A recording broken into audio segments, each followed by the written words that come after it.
할렐루야. 오늘 새벽 제단 함께 하시는 우리 모든 성도님들, 오늘도 가정에서 제단을 쌓으시는 우리 각 가정 또 자녀들에 이르기까지 오늘도 이 새벽 제단에 주시는 하나님의 은혜 또 말씀의 은혜가 함께 하시기를 간절히 바랍니다.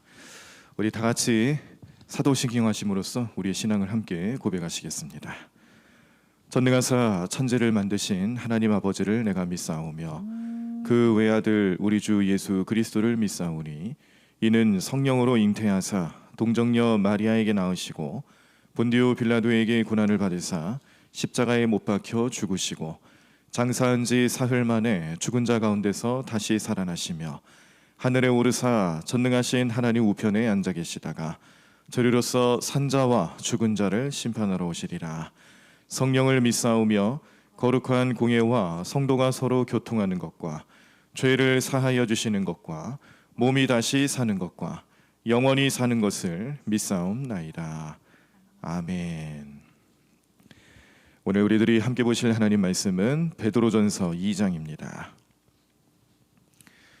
베드로전서 2장 말씀을 우리 교독하시면서 말씀 함께 읽도록 하겠습니다.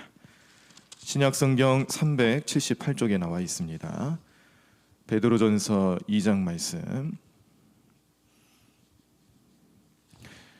우리 다 찾으신 줄 알고 제가 먼저 1절 읽겠습니다.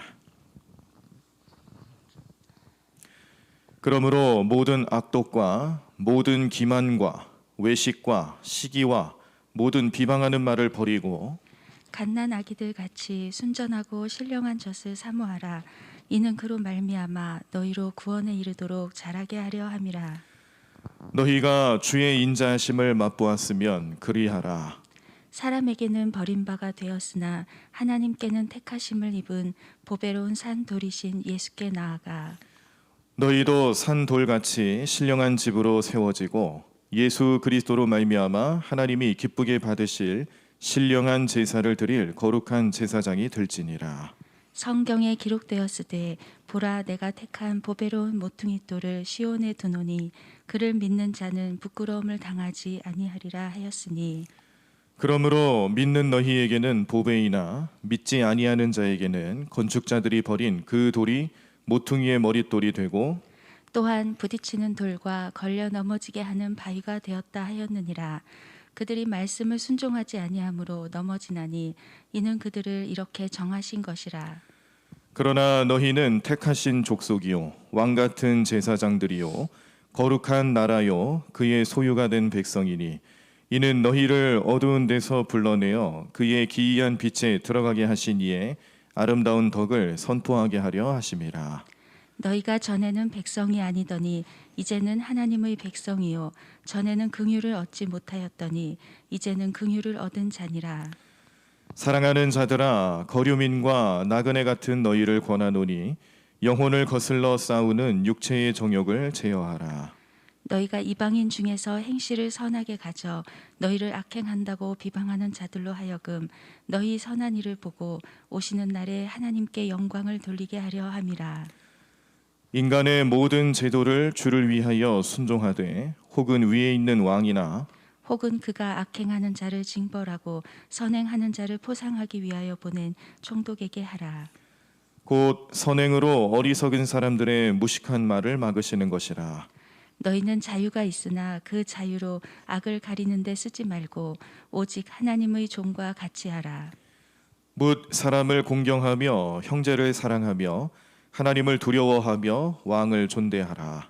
사환들아 범사에 두려워함으로 주인들에게 순종하되 선하고 관용하는 자들에게만 아니라 또한 까다로운 자들에게도 그리하라. 부당하게 고난을 받아도 하나님을 생각함으로 슬픔을 참으면 이는 아름다우나 죄가 있어 매를 맞고 참으면 무슨 칭찬이 있으리요. 그러나 선을 행함으로 고난을 받고 참으면 이는 하나님 앞에 아름다우니라. 이를 위하여 너희가 부르심을 받았으니 그리스도도 너희를 위하여 고난을 받으사 너희에게 본을 끼쳐 그 자취를 따라오게 하려 하셨느니라. 그는 죄를 범하지 아니하시고 그 입에 거짓도 없으시며 욕을 당하시되 맞대어 욕하지 아니하시고 고난을 당하시되 위협하지 아니하시고 오직 공의로 심판하시는 이에게 부탁하시며 친히 나무에 달려 그 몸으로 우리 죄를 담당하셨으니 이는 우리로 죄에 대하여 죽고 의에 대하여 살게 하려 하심이라. 그가 채찍에 맞음으로 너희는 나음을 얻었나니 너희가 전에는 양과 같이 길을 잃었더니 이제는 너희 영혼의 목자와 감독 되신 이에게 돌아왔느니라. 아멘. 정기적인 행정 절차 여기에 대해서도 우리 성도님들이 관심을 좀 가져주시고 기도해 주시면 감사하겠습니다. 자, 오늘 우리들이 베드로전서 2장 말씀을 보셨는데요. 한 번 더 말씀을 보실래요? 9절과 10절 보시겠습니다. 9절과 10절 제가 읽어드립니다.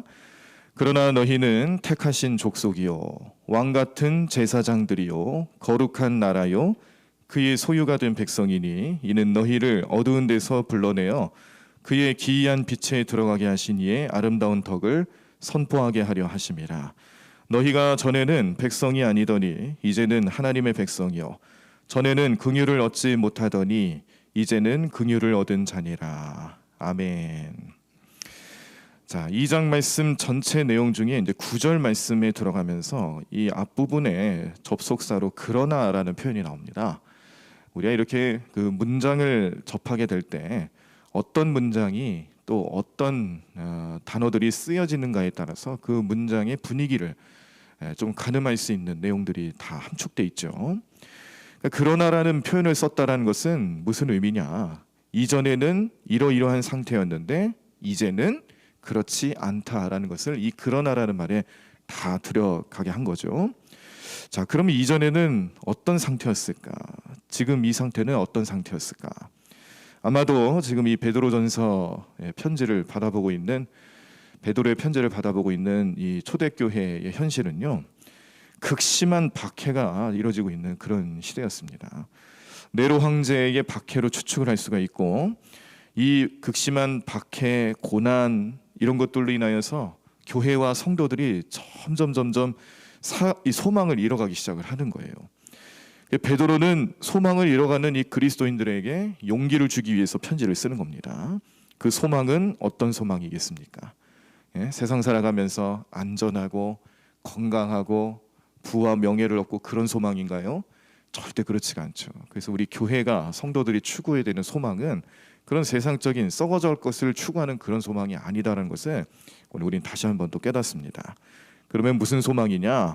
이 소망은 예수 그리스도의 부활 신앙을 믿는 자들이 얻는 살아있는 소망이다. 오늘 그걸 증거하는 겁니다. 그래서 그 소망 안에 살 때 지금 이 고난, 내가 당하고 있는 이 고난은 잠시 잠깐인 거예요. 고난을 당하는 현장에서 그 극심한 박해와 어려움은 모든 사람들에게 참 어려움을 갖다주는 나쁜 일이긴 합니다만, 그러나 이것이 영원하지가 않다. 그리고 고난이 일어난 이후에 나타나게 될 하나님께서 허락하시는 그 영광의 순간만큼은 영원하다라는 것을 깨닫게 하고 믿음으로 바라보게 하는 것이죠. 분명히 고난이라는 것과 시험이라는 것은 이 그리스도인들에게 근심거리가 되기는 합니다. 그러나 오히려 크게 기뻐할 수 있는 만한 이유가 있다라는 것을 오늘 말씀해주고 있는 거죠. 자, 왜 우리는 이런 고난 속에서 기뻐할 수 있을까? 첫 번째 이유는 고난 중에라도 그리스도인들은 영적으로 다르기 때문에 기뻐할 수 있는 거예요. 예수님을 보지 않고 지금 이 베드로 사도의 편지를 보면서 이 믿음에 대한 여러 가지 내용들을 배우고 있는 성도들은요, 예수님을 본 사람이 없는 거예요.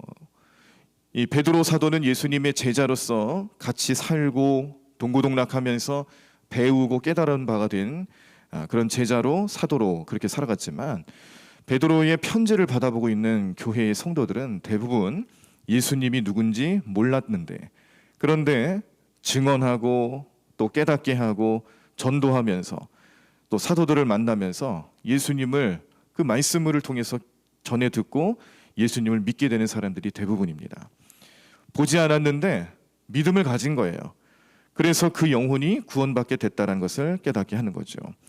오늘 우리가 2장 말씀을 보셨습니다만 1장 말씀에 보시면은 베드로전서 1장 9절에 믿음의 결국 곧 영혼의 구원을 받음이라 라는 말이 바로 그런 내용입니다.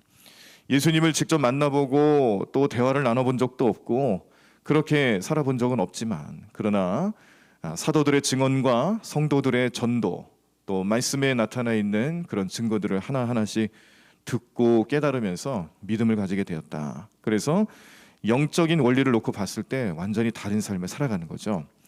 봐야 믿는 사람들이 아니라 보지 않았지만 믿음을 갖는 거예요. 자, 그리고 거듭난 삶을 통해서 그 인생 자체가 썩어질 존재가 아니다. 썩지 않고 주님의 말씀과 복음으로 생명을 소유한 사람들이다라는 것을 깨닫게 된 겁니다.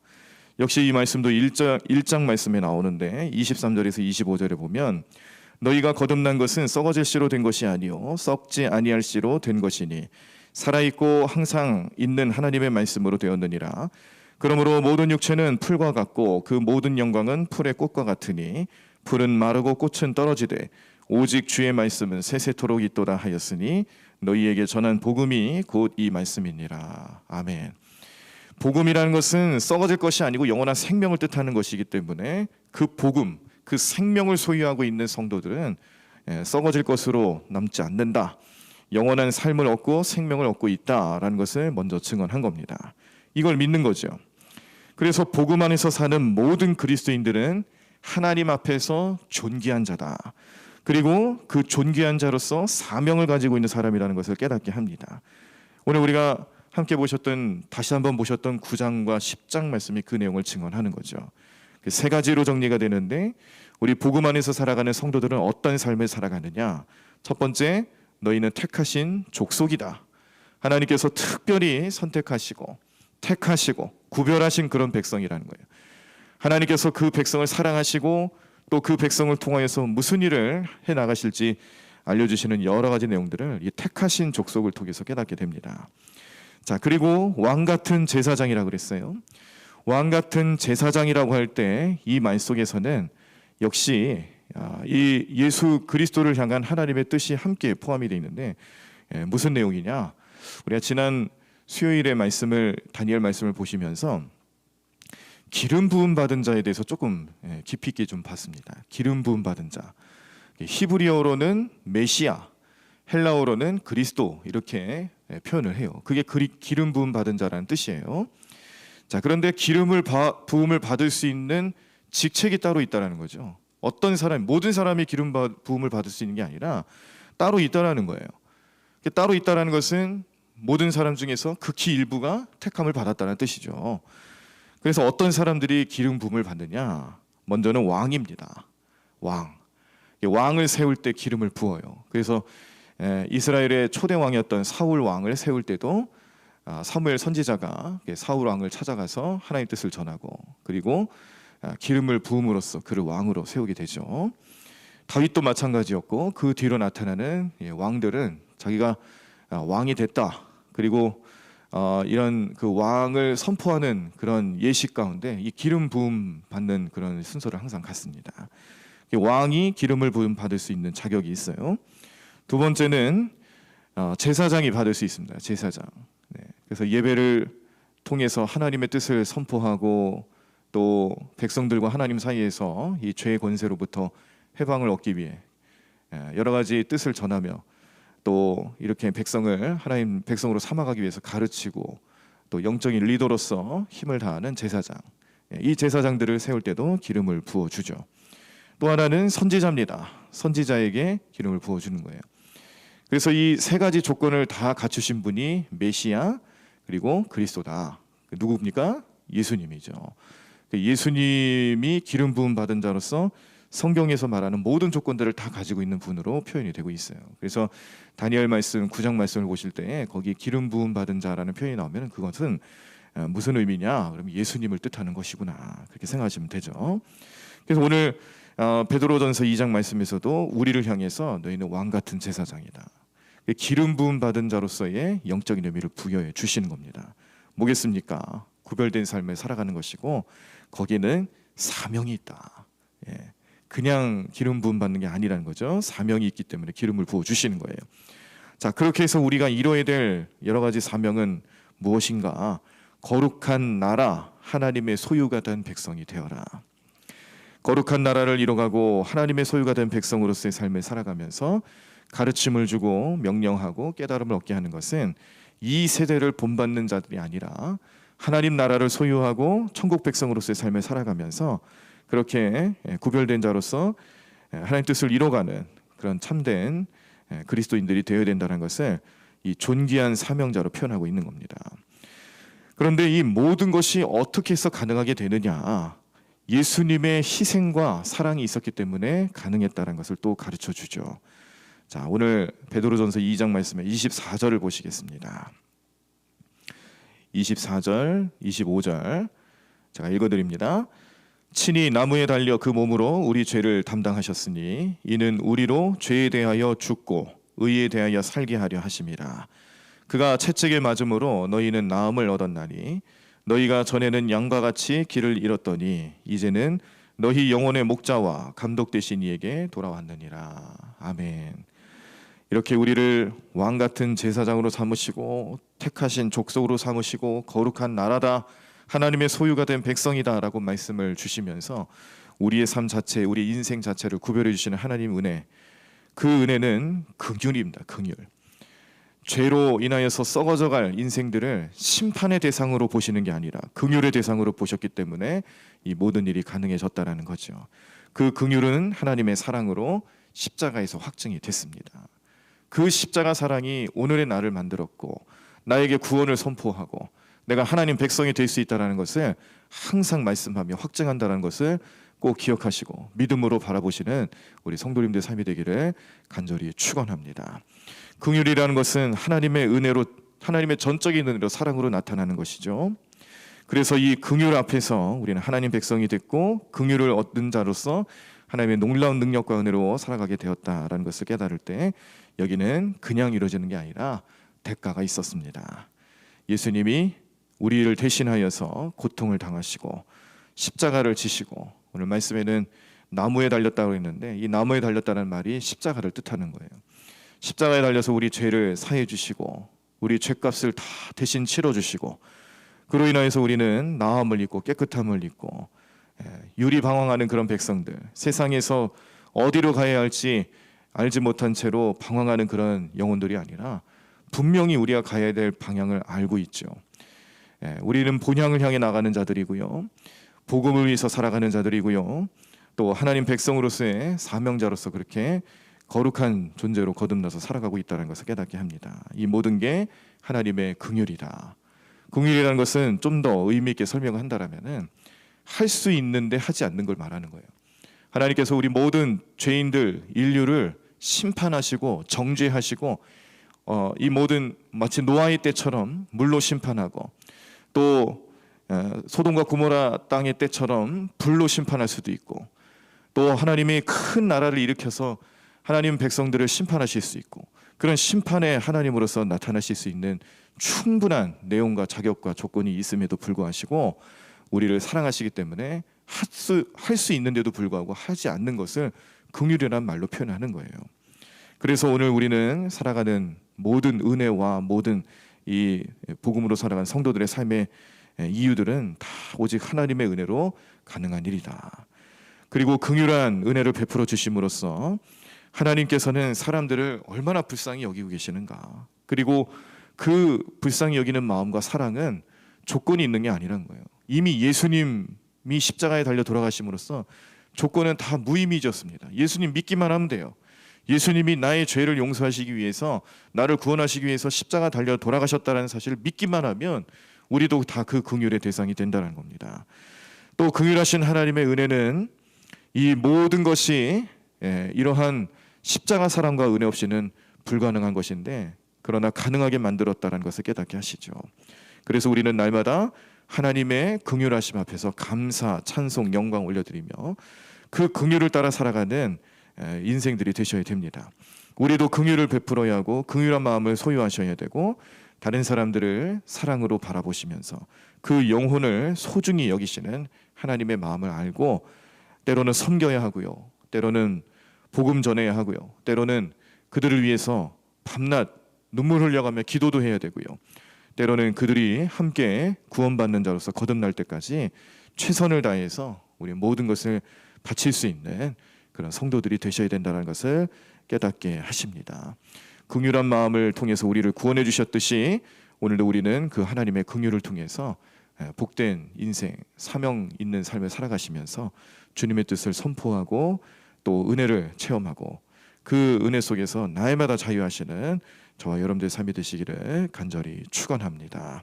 오늘 하루 그렇게 기도하시고 그렇게 바라보시면서 주님과 동행하시고 우리 마음속에 늘 성령님께서 함께 하신다는 것을 기억하시며 긍휼한 삶의 열매들을 많이 맺으시는 우리 성도들의 삶이 되기를 간절히 축원합니다. 이 시간 제가 말씀을 생각하면서 축도하고요. 축도를 마치면 우리 자유롭게 가정에서 또 개인 기도하시고 가지고 계신 기도 제목들을 다 내려놓으시는 시간을 가지시면서 오늘 하루 또 은혜 가운데 시작하도록 하겠습니다. 기도하겠습니다. 사랑의 하나님, 오늘 우리들을 은혜의 자리로 이끌어 주시고 가정에서 제단 쌓게 하시고 이 새벽 제단 오늘 일상의 우리 하루의 첫 시간을 말씀으로 기도하며 시작할 수 있도록 인도해 주시니 감사합니다. 성령님께서 오늘 주시는 말씀을 우리 마음속에 잘 생각날 수 있도록 도와주실 것입니다. 그 말씀 붙잡고 살아갈 수 있는 능력도 주실 줄로 믿습니다. 결단하며 믿음으로 살아가는 우리 모든 성도들을 오늘도 긍휼하신 하나님의 은혜와 사랑으로 이끌어 주시옵시고 그 긍휼함 속에서 오늘도 우리는 십자가 바라보며 우리의 죄를 용서하시기 위해 그 모진 고통을 당하신 예수님 앞에 온전한 신앙생활 잘할 수 있도록 성령님 지혜 주시고 능력 주시고 또 동행하여 주시옵소서. 말씀을 바라보며 우리는 죄인으로 죽을 수밖에 없는 영혼들이었는데 예수님의 그 십자가 사랑과 하나님의 긍휼하심과 우리를 존귀하게 여기시고 왕같은 제사장으로 삼으시고 또 우리를 거룩한 나라 또 하나님의 나라에 쓰임받는 존재들로 소유된 백성으로 삼아주셨다는 것을 깨닫게 됐습니다. 이렇게 우리를 택하시고 이렇게 우리를 사랑하시는 하나님 은혜 앞에 오늘 우리는 어떻게 살아갈 수 있을까요? 주님, 우리 마음속에 하나님 마음을 알게 하여 주시옵시고 그 뜻을 품고 살아가는 복된 인생들 될 수 있도록 역사하여 주시옵소서. 이번 한 주간 슬픔을 당한 또 가정이 있습니다. 장례를 준비하고 그 장례 절차를 통하여서 하나님의 놀라운 능력 가운데 그 은혜를 체험하고 영광 올려드릴 복된 우리 가정을 주님께서 기억하여 주셔서 남아있는 모든 절차와 과정 속에 하나님 나라를 체험하고 하나님 음성 듣게 하여 주시옵소서. 또한 우리 원치 않는 여러 가지 슬픔과 어려움으로 인하여서 지금 여러 가지 고난 가운데 슬픔 가운데 계시는 여러 성도들이 또 있습니다. 그 가족들도 위로해 주시고 우리 아픈 마음들을 위로해 주시고 또 우리 모든 교회와 성도들은 함께 기도하며 중보하고 또 함께 회복할 수 있도록 우리 마음속에 성령님의 은혜와 또 하나님 은혜를 생각하며 그렇게 기도하고 협력하고 또 그 사랑의 열매들이 온전히 나타날 수 있도록 결단하게 하여 주시옵소서. 이제 모든 것들이 다 하나님 은혜 속에서 다 정리가 되고 또 주님께서 회복시켜 주시는 놀라운 능력을 체험하고 다시금 우리의 삶의 모습을 바라볼 때마다 이 모든 것이 하나님 은혜요 하나님의 뜻 가운데 펼쳐지는 거룩한 하나님의 섭리다라는 것을 언제나 마음속에 생각하고 감사하며 살아가는 저희들 되게 도와주시옵소서. 오늘 하루도 주님과 함께 살아가고 주님 주시는 마음으로 늘 승리의 길을 걸어가는 우리 모든 성도들의 삶이 될 수 있도록 자녀들 될 수 있도록 주님 은혜 베풀어 주시고 역사해 주시기오만을 성부 성자 성령의 이름으로 간절히 축원하옵나이다. 아멘. 이제 가지고 계신 기도 제목들 자유롭게 내려놓으시면서 기도하며 오늘 하루 시작합니다. 기도하겠습니다. 주님 감사합니다. 하나님 오늘도 주님의 놀라운 능력과 은혜로 함께하는 귀한 삶 될 수 있도록 우리 모든 마음들을 우리 모든 심령들을 주님 붙잡아 주시옵소서. 하나님 오늘도 주님 앞에 나아가 주님께 나의 모든 것 내려놓고 주시는 말씀으로 체험받고 하나님 뜻을 이루며 살아가는 주의 백성들이 되기 위하여 주님 앞에 매달려 간구하며 기도하는 모든 심령들을 주님 은혜의 손길로 붙잡아 주시옵소서. 능력의 손길로 붙잡아 주시옵소서. 오늘 말씀 주시는 말씀을 온전히 깨닫고 그 말씀으로 생활하며 말씀으로 힘을 얻을 수 있는 저희들 될 수 있도록 하나님 역사하여 주시옵소서. 늘 주님의 은혜와 축복 속에서 살아가는 귀한 삶 될 줄로 믿습니다. 하나님만을 의지하고 주님만을 바라보는 귀한 삶 될 줄로 믿습니다. 주님을 우리 마음속에 다른 마음 품지 아니하고 오로지 성령님만 함께해 주셔서 성령 충만한 인생들 되게 도와주시옵시고 하나님 뜻을 바라보며 영안이 열리고 마음이 열려서 주님 모든 일들 가운데 주님의 뜻을 바라보며 깨달음을 얻을 수 있는 저희들 될 수 있도록 주님 축복해 주시옵소서. 이 코로나 상황 속에서 우리를 어렵게 만들고 우리를 다급하게 만들어버리는 모든 상황 속에서도 우리는 끝까지 주님만 바라보고 십자가 바라보며 살아가겠습니다. 하나님, 이 나라 이 백성을 주님 불쌍히 여겨주시옵시고 긍휼히 여겨주시옵소서. 하나님, 이 어려움 속에서도 참된 믿음을 소유하게 도와주시옵시고 하나님만 의지하고 주님만 바라보는 심령들 될 수 있도록 역사해 주셔서 늘 그 은혜 가운데 머물며 하나님의 뜻을 이뤄가는 귀하고 복된 삶 될 수 있도록 역사하여 주시옵소서. 주님 도와주실 줄로 믿습니다. 하나님의 놀라운 능력이 나타날 줄로 믿습니다. 주님을로 주님만 의지하고 주님만 바라보는 모든 인생들 될 수 있도록 역사하여 주시옵소서. 주님을로 주님과 간절히 구하며 기도하는 모든 심령들마다 하나님을 응답하여 주시옵시고 찾아가 주시옵시고 하나님 그 마음속에 평안과 은혜로 함께해 주실 줄로 믿습니다. 오늘 주시는 말씀의 놀라운 비밀과 뜻들 다 깨닫고 우리 마음속에 생각하고 주님 능력으로 살아갈 수 있는 우리 모든 성들 될 수 있도록 인도하여 주시옵소서. 하나님을 우리의 죄를 용서해 주심을 감사합니다. 우리를 위해서 십자가 고난 당하신 예수님을 감사합니다. 예수님이 이 땅에 보내주시고 그 예수님의 은혜로 인하여서 우리 모든 인생들이 구원받을 수 있는 길을 열어주시니 감사합니다. 하나님, 그 은혜 속에 머물게 하여 주시옵시고 세상 욕심 다 버리고 오로지 주님 우리를 인도하시며 우리를 사랑하신 그 은혜 앞에 늘 영광 돌리며 찬양하며 주님의 뜻을 찾고 의지하며 살아가는 저희들 될 수 있도록 도와주시옵소서. 하나님, 오늘도 주님께 간절히 구하며 기도하는 모든 심령들 우리 가정들의 기도 제목들을 주님 귀 기울여 주시옵시고 오늘도 십자가를 내려놓으며 주님 앞에 매달려 간구하며 기도할 때마다 하나님의 때에 하나님의 방법으로 응답받는 복된 인생들 될 수 있도록 인도해 주실 줄로 믿습니다. 하나님, 오늘도 우리와 함께하여 주시옵소서. 주님을도 주님만을 바라보는 심령들 될 수 있도록 역사하여 주시옵소서. 하나님 능력의 손길로 인도하여 주시옵소서. 믿음 안에 존재합니다. 하나님의 될수 있도록